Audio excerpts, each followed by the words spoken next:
श्री राम को दुनिया के लोग मर्यादा पुरुषोत्तम कहते हैं। पुरुष में सबसे उत्तम पुरुष। जब उनका चरित्र हम पढ़ते हैं तो जगह जगह देखने को मिलता है कि उनको संत से कितना प्रेम था, सत्संग से कितना प्रेम था। उनके जीवन का अधिकांश भाग सत्संग में ही व्यतीत हुआ है। जब हम भगवान श्री कृष्ण का चरित्र पढ़ते हैं तो देखने को मिलता है उनका भी अधिकांश जीवन संत संग में ही व्यतीत हुआ है।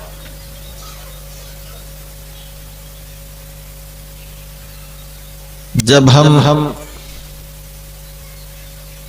देवाधिदेव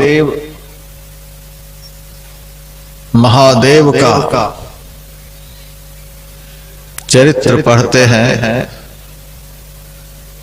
तो देखने को मिलता है उनका संपूर्ण जीवन ही सत्संगमय था।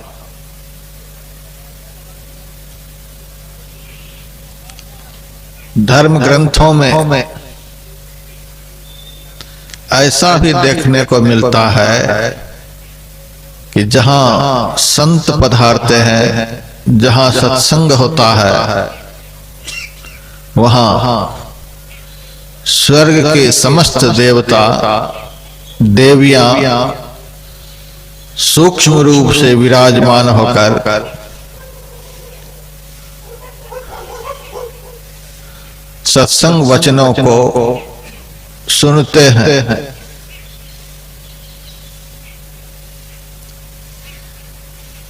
ऋषि मुनि महात्मा जितने भी महापुरुष हुए सबका जीवन सत्संग में ही व्यतीत हुआ है।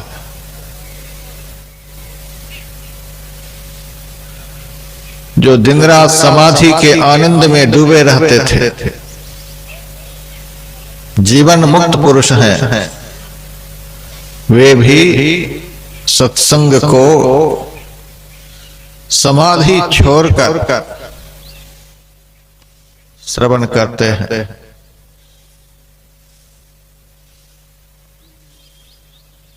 और जब हम अपने परमाराध्य गुरुदेव की ओर देखते हैं तो उनके जीवन में भी यही पाते हैं कि उनका समग्र जीवन सत्संग में ही व्यतीत हुआ है।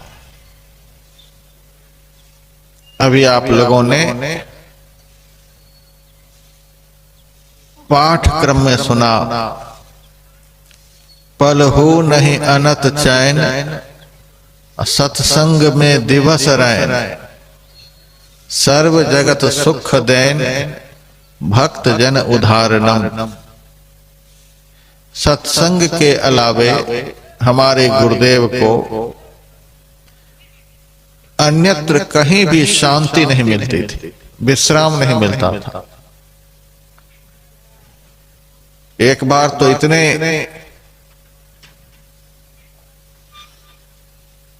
शरीर रोग ग्रस्त हो गए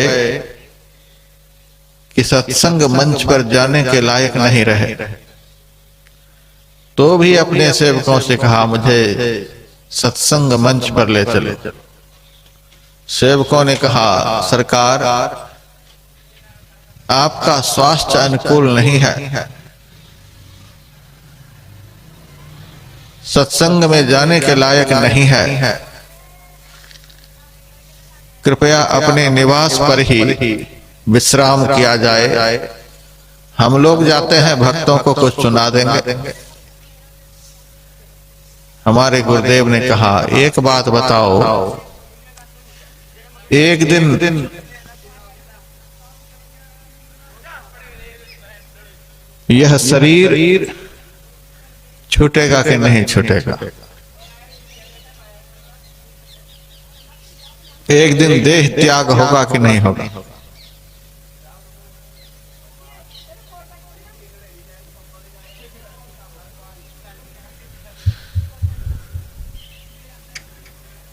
सेवकों ने कहा,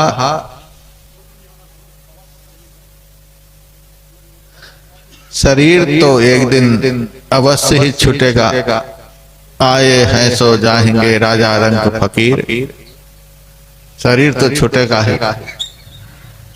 गुरुदेव ने कहा, एक बात बताओ, सत्संग करते करते शरीर छूट जाए, यह अच्छा है कि बिछावन पर सड़ते सड़ते शरीर छूट जाए, यह अच्छा है? सेवकों ने कहा, सत्संग करते करते शरीर का छूट जाना यह अति उत्तम है। गुरुदेव ने कहा, फिर सत्संग में जाकर हम देह का त्याग क्यों ना करें? सत्संग करते करते मर जाना भी श्रेयस्कर है, कल्याणकर है। और संसार के विषय भोगों में लिप्त रहते हुए 100 कल्प तक जीना भी व्यर्थ है। और गुरुदेव कहते थे, हम रोटी के बिना रह सकते हैं, पानी के बिना रह सकते हैं, वस्त्र के बिना रह सकते हैं, संसार के पदार्थों के बिना रह सकते हैं, लेकिन सत्संग हमारी जान है, सत्संग मेरा प्राण है। इसके बिना हम जी नहीं सकते, इसके बिना हम रह नहीं सकते। यह जीवन का सबसे उत्तम कर्म है, सबसे महानतम कर्म है। और उत्तम कर्म का फल कैसा होगा? फल भी उत्तम होगा। महान कर्म का परिणाम कैसा होगा? महान होगा।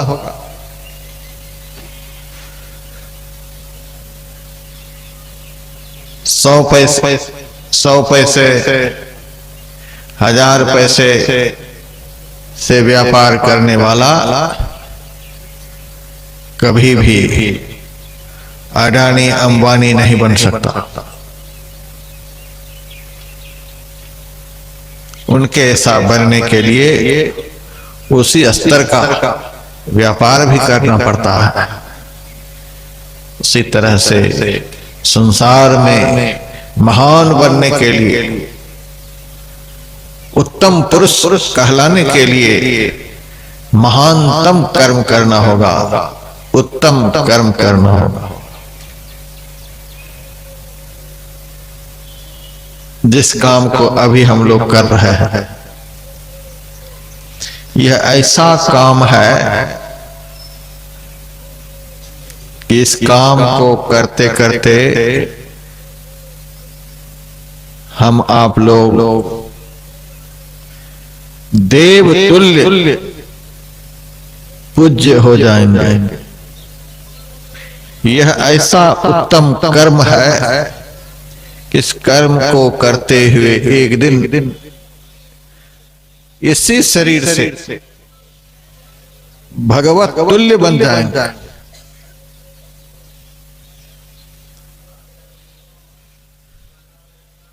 केरल प्रांत में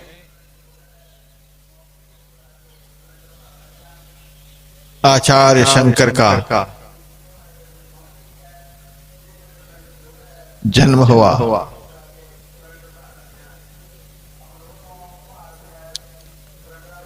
उनको बचपन से ही संत का संग प्राप्त था। उसी शरीर से आचार्य शंकर दुनिया में भगवान कहलाए। भगवान शंकराचार्य लोग उनको कहते हैं। महाराज शुद्धोदन के घर में सिद्धार्थ नामक बालक का जन्म हुआ।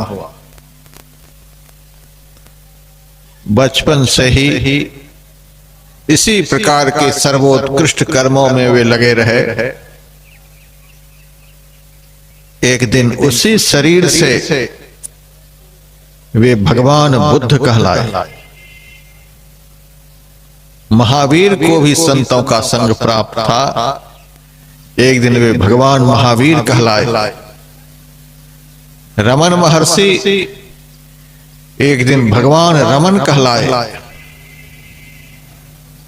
और हम अपने गुरुदेव को देखते हैं, इनको भी हम लोग भगवान से कम नहीं मानते हैं। अभी हम लोगों ने गुरु की स्तुति की, गाया सतगुरु शंकर रूप। संत सदगुरु जो होते हैं कल्याण की मूर्ति होते हैं, शंकर के स्वरूप होते हैं। ब्रह्म रूप सतगुरु नमो, प्रभु सर्वेश्वर रूप, राम दिवाकर रूप गुरु, नाशक भ्रमतम कूप।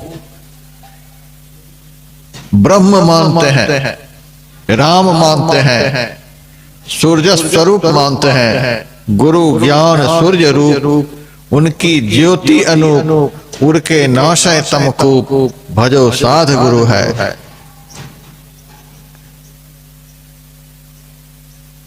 जिस कर्म को अभी हम लोग कर रहे हैं, इस कर्म का परिणाम संसार में सबसे उत्तम होता है। खेतों में काम करते करते मर जाएंगे,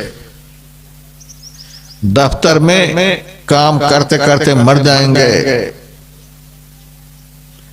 व्यापार करते करते मर जाएंगे, दुनिया का और भी कामों को करते करते मर जाएंगे, लेकिन आप संसार की दृष्टि में महान नहीं बन पाएंगे। आप दुनिया में उत्तम पुरुष नहीं कहला पाएंगे। एकमात्र यही काम है जिस काम के करने से आदमी महान बनता है, उत्तम बनता है।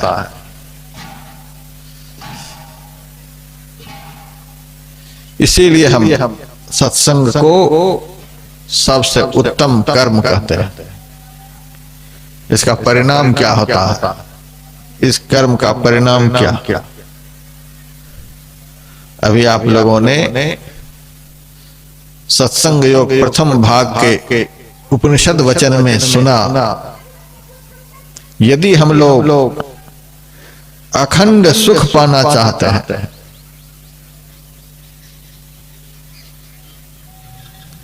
जन्म मरण के समस्त दुखों से मुक्त हो जाना चाहते हैं, शरीर संसार के भयंकर बंधनों से छूट जाना चाहते हैं, तो एकमात्र साधु का संग करना होगा, संत का संग करना होगा, सत्संग करना होगा। और जो तीन बातें मैंने कही, सब चाहते ही हैं हमें जीवन में अखंड सुख प्राप्त हो। हम शरीर और संसार के दुखों से, बंधनों से सदा सदा के लिए मुक्त हो जाए।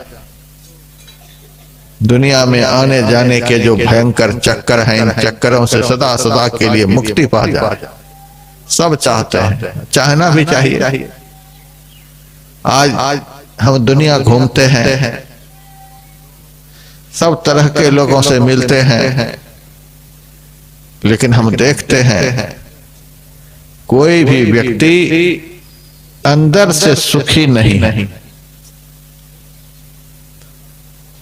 किसी के पास तन का दुख है, प्रायः को तन का दुख। देहम व्याधि मंदिरम, यह शरीर रोगों का घर है।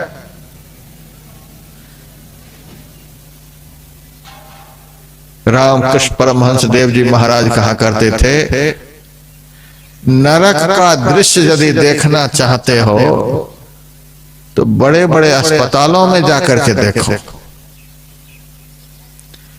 वहां छोटे छोटे बच्चे भी दुख के मारे चिल्ला रहे हैं, नौजवान चिल्ला रहे हैं, वृद्ध चिल्ला रहे हैं, पुरुष वर्ग के लोग चिल्ला रहे हैं, मातृवर्ग के लोग चिल्ला रहे हैं।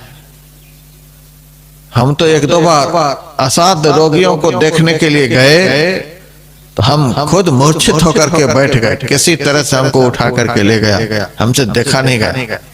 इतने कष्ट में लोग पड़े हुए हैं। तन का रोग कितना भयंकर होता है। सब अवस्था के लोग तन के रोगों से ग्रसित हैं, व्यथित हैं, कुछ ना कुछ होते ही रहता है। कुछ लोग मन के रोगों से व्यथित हैं, बहुतों का मन अशांत है, महाराज शांति नहीं मिलती है, महाराज शांति नहीं मिलती है। बहुत लोग मन के दुख से दुखी हैं, मन के रोगों से अशांत हैं, और बहुत लोग धन के कारण दुखी हैं। किसी को खाने के लिए नहीं मिल रहा है तो किसी से खाया नहीं जा रहा है। जिनको खाने के लिए नहीं मिल रहा है वह भी रो रहा है, और जिनसे खाया नहीं जा रहा है वह भी दुखी है। खाने का सारा सामान है लेकिन मन अशांत है, तन अस्वस्थ है, तो सब कुछ के रहते हुए भी उनको खाया नहीं जा रहा। थाली पड़ी हुई रहती है, खा नहीं सकता है। किसी को खाने को नहीं मिल रहा, कोई धन से दुखी है, किसी के पास पुत्र नहीं है तो पुत्र के अभाव में दुखी है, और किसी के घर में पुत्र है लेकिन वह आज्ञाकारी नहीं है, अनुकूल नहीं है, तो उनकी प्रतिकूल व्यवहार के कारण आदमी दुखी है। किसी के पास नौकरी नहीं है तो दुखी है, किसी को नौकरी मिल गई लेकिन पदोन्नति नहीं हो रही है तो उस कारण से दुखी है। किसी न किसी तरह से संसार के सब लोग दुखी।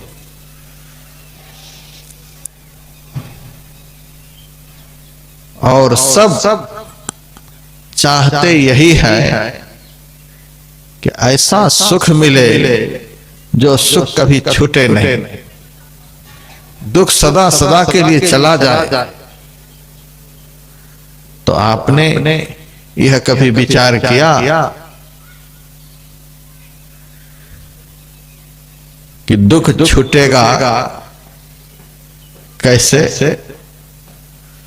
सुख मिलेगा किससे? आग के बीच में पड़े हुए प्राणी जैसे शीतलता की कल्पना करे, बर्फ में पड़ा हुआ जीव उष्णता का अनुभव करे, यह कभी संभव नहीं है। उसी तरह से इस दुखमय संसार में, इस दुखमय शरीर में पड़ा हुआ प्राणी सुख और शांति की कल्पना करे, यह कभी संभव नहीं है। भगवान कृष्ण ने बतलाया, दुखालय मशाश्वतम, यह संसार शाश्वत दुख का घर है, यह सुख है ही नहीं। हम जब महापुरुषों के इतिहास को पढ़ते हैं तो देखने को मिलता है तपस्या के बल से जिन्होंने ब्रह्म को बेटा बना लिया, ऐसे महापुरुष भी यहां से रोते रोते ही गए।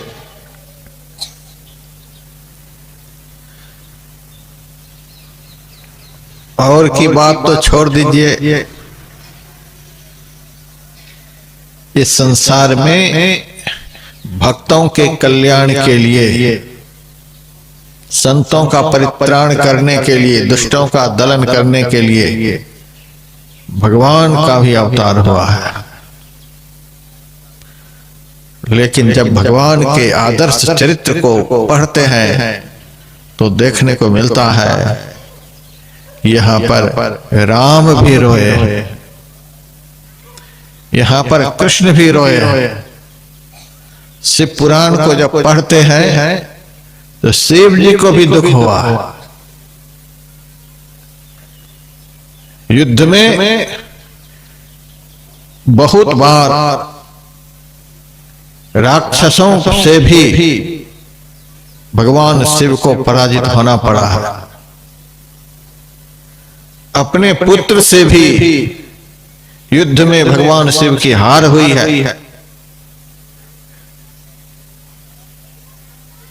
जब यहां भगवान के पिता को भी रोना पड़ता है, जब यहां भगवान को भी दुखी होना पड़ता है, तो ऐसे दुखमय संसार में हम लोग सुख की जो कल्पना कर रहे हैं, यह कल्पना सर्वथा व्यर्थ है।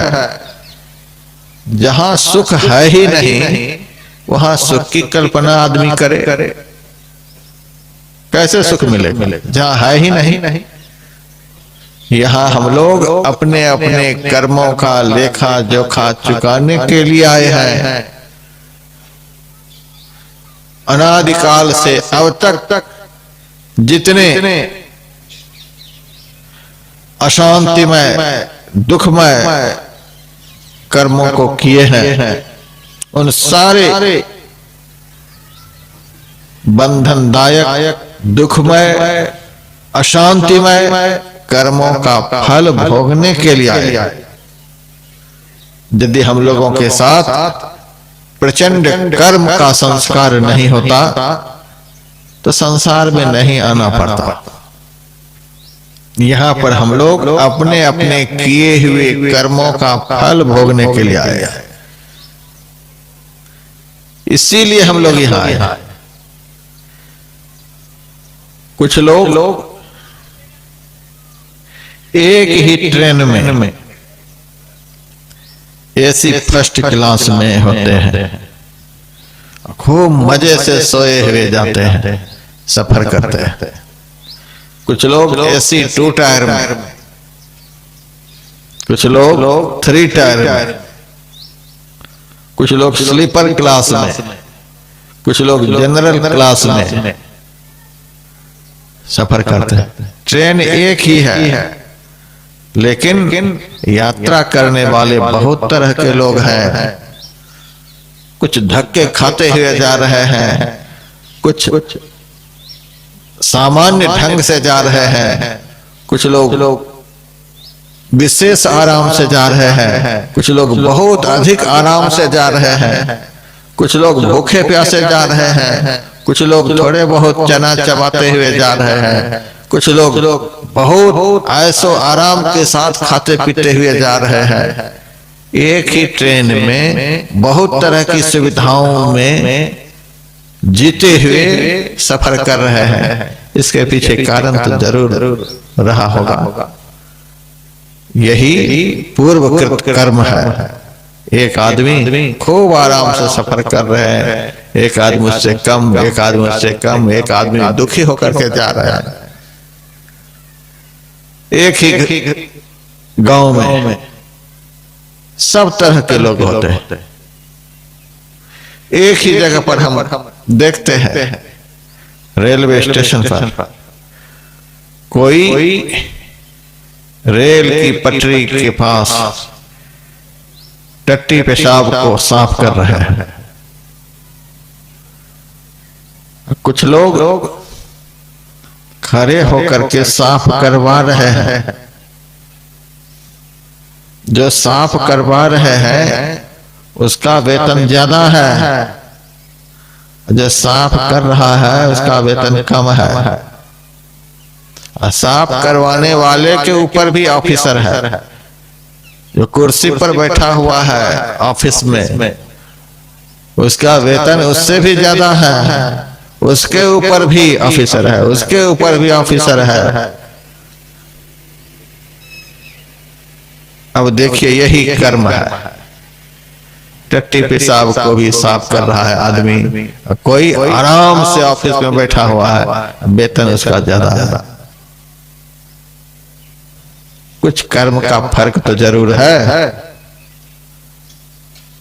यहाँ पर जितने भी धर्म प्रेमी आए हुए अथवा इस संसार में जितने भी लोगों ने जन्म लिया है, अपने अपने कर्मों का लेखा जोखा चुकाने के लिए आप सबको आंख से देख सकते हैं। किसी को आंख नहीं है, किसी को एक ही आंख है, किसी को दोनों आंखें तो है लेकिन दिखाई कम पड़ती है, पावर वाला चश्मा लगा हुआ है। किसी को बढ़िया से सूझ रहा है, किसी को एक कान से सुनाई नहीं दे रहा, किसी को दोनों कानों से सुनाई नहीं दे रहा। कुछ लोग हल्का सुनते हैं, मशीन लगा लेते हैं फिर सुनते हैं, कुछ लोग बढ़िया से सुन रहे हैं। कुछ लोगों को देखिए बोल नहीं पाते, मुंह में बोली नहीं है। कुछ लोग तुतला करके बोलते हैं, कुछ लोग दिन भर बोलते ही रहते हैं। कुछ लोग गंभीर होते हैं, गंभीरता पूर्वक बोलते हैं। कितना अंतर है। यह सब अंतर किस कारण से? कुछ आदमी का हाथ टूटा हुआ लूला है, कुछ आदमी लंगड़ा है, कुछ आदमी दुरुस्त है, कुछ जन्म से ही रोगग्रस्त है, कुछ स्वस्थ है, कुछ को खूब खाने को मिल रहा है, कुछ लोग खाने के लिए तरस रहा है, कुछ के तन पर बहुत सुंदर वस्त्र है, कोई वस्त्र पहनने के लिए तरस रहा है। यह सब पिछले कर्मों का परिणाम है।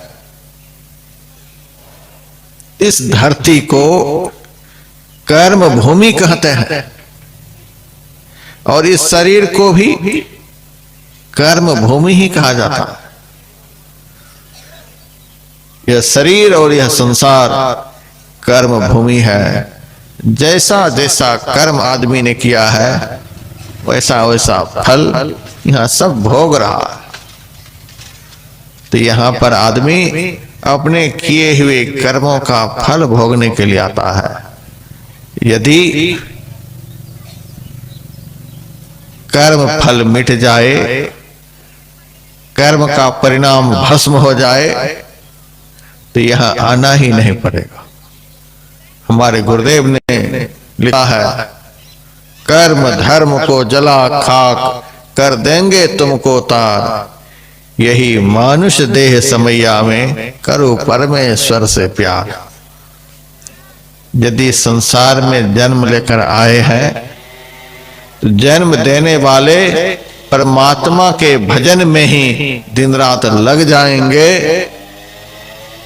तो एक दिन वे परमात्मा जो कर्म के फल देने वाले हैं प्रसन्न होकर आपके कर्म बंधनों को समाप्त कर देंगे। दूसरे में ताकत नहीं है। प्रधानमंत्री के पास जाते जाते तलवे घिस जाएंगे, वे कर्म को नहीं काट सकते। धरती पर के किसी भी आदमी में ताकत नहीं है जो आपके किए हुए कर्म को काट सके। स्वर्ग के देवी देवताओं में भी ताकत नहीं है कि किसी के किए हुए कर्मों का फल काट सके। दुनिया में किसी में ताकत नहीं है। तुलसीदास यह जीव मोह रजू, यही बांध्यो सोई छोड़े।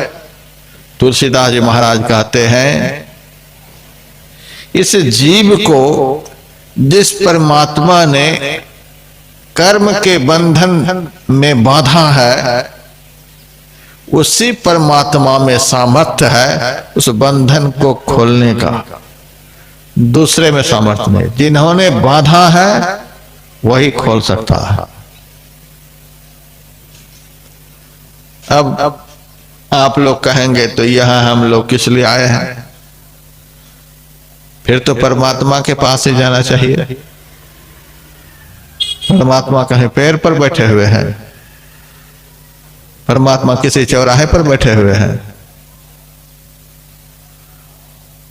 परमात्मा के पास जाने पर, परमात्मा दर्शन होने पर तो कर्म नष्ट हो ही जाएगा। कर्म की हो ही स्वरूप ही चिन्ह। परमात्मा स्वरूप की पहचान हो जाने के बाद तो कर्म नष्ट हो ही जाएंगे। लेकिन आप में ताकत है कि आप परमात्मा को पहचान लेंगे। अनादिकाल से हम लोग इस संसार में हैं। अनादिकाल से हम लोग किसी न किसी शरीर को धारण करते हुए आ रहे हैं। अनादिकाल से हम लोग इस शरीर में परमात्मा के साथ रह रहे हैं। हम परमात्मा से अलग नहीं है, परमात्मा के साथ ही रह रहे हैं। लेकिन आज तक दर्शन हुआ, साथ में ही रह रहा है। दर्शन हुआ नहीं हुआ। दर्शन हो जाने के बाद तो कर्म कट ही जाएगा। लेकिन दर्शन होगा कैसे? जब तक संत की शरण में नहीं जाएंगे, जब तक संत प्रसन्न नहीं होंगे, जब तक संत की कृपा नहीं होगी, तब तक परमात्मा दर्शन नहीं होगा, परमात्मा कृपा नहीं होगी। बड़े बड़े ऑफिसर्स होते हैं, बड़े बड़े लीडर होते हैं, तो वे जल्दी किसी के काम को नहीं करने के लिए राजी होते हैं। काम सुनते नहीं हैं, सिर खा जाते हैं, कितने पैसे खर्च करवाते हैं, काम करने के लिए राजी नहीं होते हैं। लेकिन यदि कोई अच्छे पैरवीकार मिल जाते हैं, उनकी पैरवी हो जाती है, तो जो आदमी हमारे कहने पर कुछ नहीं सुन रहे थे, हमारे लाख प्रयास निष्फल हो रहे थे, वही आदमी अच्छे पैरवीकार के द्वारा प्रभावित हो जाते हैं और तत्काल काम कर देते हैं। संत जो होते हैं इस जीव के सच्चे पैरवीकार होते हैं। कर्म को तो परमात्मा ही काटेंगे, कर्म का फल तो परमात्मा ही देते हैं, वे ही काटते भी हैं। लेकिन आप में सामर्थ्य नहीं, आप परमात्मा तक पहुंच सकें, परमात्मा तक अपना दुख सुना सकें, जब तक संत की शरण में नहीं जाएंगे, जब तक संत को आप प्रसन्न नहीं कर लेंगे, जब तक संत आपकी पैरवी न लगा देंगे, तब तक आपका कर्म कट नहीं सकता। संत महापुरुष जो होते हैं वे ही पैरवीकार होते हैं। तो जो ऑफिसर्स, जो लीडर अपने से नहीं सुनते हैं, तो उनसे काम लेने के लिए किसी पैरवीकार को लगाना पड़ता है। तो जो परमात्मा जन्म जन्म से हमको दर्शन नहीं दे रहे हैं, हमारे कर्मों को नहीं काट रहे हैं, उनका दर्शन पाने के लिए, उनके द्वारा कर्म को कटवाने के लिए संत की शरण में जाना पड़ेगा, संत को प्रसन्न करना पड़ेगा, उनसे पैरवी करवाना पड़ेगा। संत सुंदरदास जी महाराज की वाणी में परमा तमसो आत्मा जुदा रहे बहुकाल, सुंदर मेला कर दिया, सतगुरु मिला दलाल। परमात्मा से यह आत्मा सर्वथा अभिन्न रहता है, लेकिन स्वरूप विस्मृति के कारण, आत्मानुभव के अभाव के कारण, स्वरूप ज्ञान नहीं होने के कारण यह परमात्मा से अपने को भिन्न मानता है।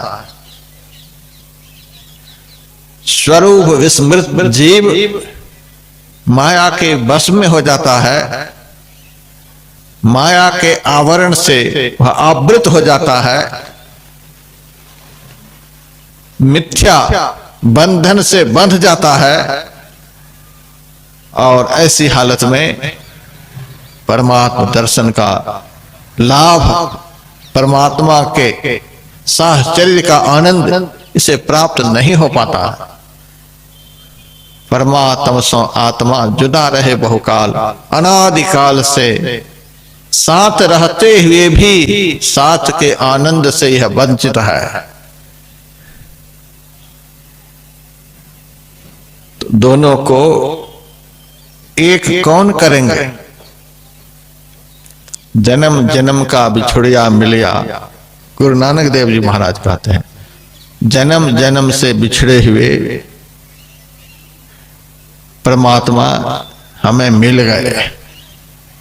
हम परमात्मा से जन्म जन्म से बिछड़े हुए थे, वे परमात्मा हमें इस जन्म में मिल गए। किनकी कृपा से? गुरु नानक देव जी महाराज कहते, साध कृपाते, संत की कृपा से, साधु की कृपा से। यह कैसा हुआ? सूखा हरिया, जैसे सूखा हुआ वृक्ष हरा हो जाए। संत की कृपा से ही जन्म जन्म से बिछड़े हुए परमात्मा से मिलन होता है। यही सुंदरदास जी कहते हैं, सुंदर मेला कर दिया, सतगुरु मिला दलाल।